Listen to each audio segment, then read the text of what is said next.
Corona को देखते हुए लगता है रक्षाबंधन ऐसे होगा।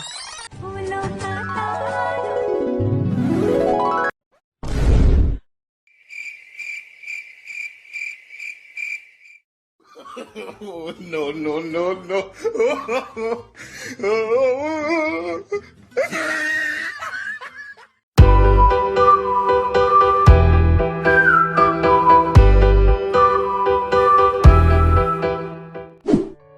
नमस्कार दोस्तों, मैं हरेश गोयल। भाई बहन के अटूट प्रेम को समर्पित रक्षाबंधन का त्यौहार। क्या आप जानते हैं इस त्यौहार की शुरुआत सगे भाई बहनों ने नहीं की थी। रक्षाबंधन कब शुरू हुआ इसे लेकर अब तक कोई भी तारीख स्पष्ट नहीं हुई है, लेकिन माना जाता है कि इस त्यौहार की शुरुआत सतयुग में हुई थी। इस त्यौहार से रिलेटेड आपने बहुत सी कहानियां सुनी होगी और पुराणों में भी मौजूद है, लेकिन आज हम राखी से जुड़ी कुछ उन सुंदर घटनाओं की चर्चा करेंगे। पता नहीं यह कहानियां सच है या झूठ, लेकिन यहाँ यह पूर्णतः दर्शाया गया है कि भाई बहन के स्नेह के लिए उनका सगा होना जरूरी नहीं है। द्रौपदी और कृष्ण का रक्षाबंधन। राखी से जुड़ी एक सुंदर घटना का उल्लेख महाभारत में भी मिलता है। सुंदर इसलिए क्योंकि यह घटना दर्शाती है कि भाई बहन के स्नेह के लिए उनका सगा होना जरूरी नहीं है। जब युधिष्ठिर इंद्रप्रस्थ में राजसूय यज्ञ कर रहे थे, उस समय शिशुपाल भी सभा में मौजूद थे। शिशुपाल ने उस सभा में श्री कृष्ण का अपमान किया। श्री कृष्ण क्रोधित हो उठे और उन्होंने अपने सुदर्शन चक्र से उनका वध कर दिया। लौटते वक्त सुदर्शन चक्र से भगवान की छोटी उंगली कट गई और रक्त बहने लगा। यह देखकर द्रौपदी आगे आई और उन्होंने अपने साड़ी का पल्लू फाड़कर श्री कृष्ण की उंगली पर लपेट दी।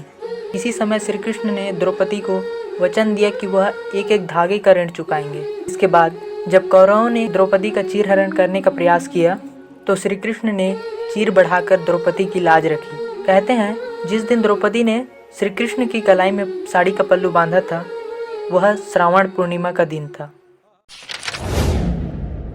सिकंदर और पोरस की कहानी।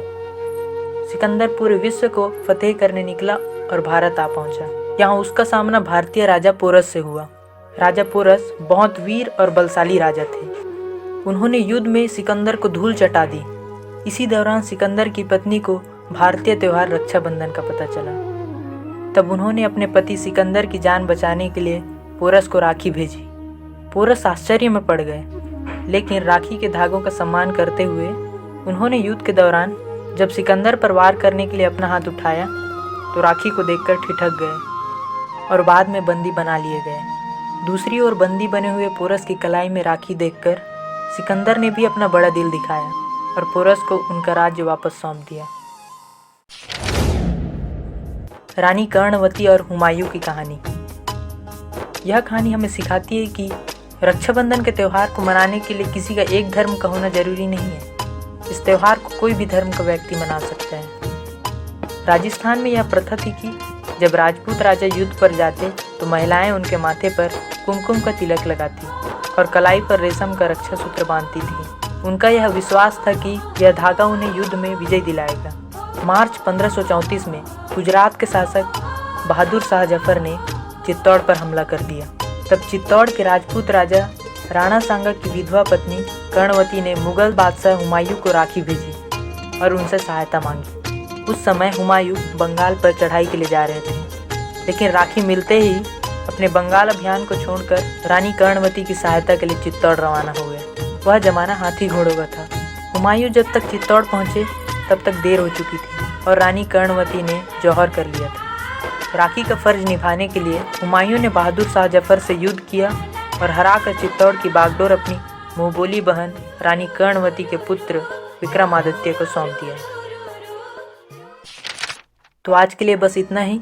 अगर आपको लगे कुछ में सुधार की आवश्यकता है तो आप कमेंट सेक्शन में कमेंट कर सकते हैं। मैं अपनी तरफ से पूरी कोशिश करूँगा। अगर वीडियो अच्छी लगी तो लाइक, ठोकना वोकना नहीं है, सिंपली क्लिक कर दीजिए और हो सके तो मेरे चैनल को भी सब्सक्राइब कर दीजिए। और हाँ, बेल आइकन को ऑल में सेट करना मत भूलना। इस वीडियो को देखने के लिए आपका तहे दिल से शुक्रिया। मिलते हैं अगले वीडियो में।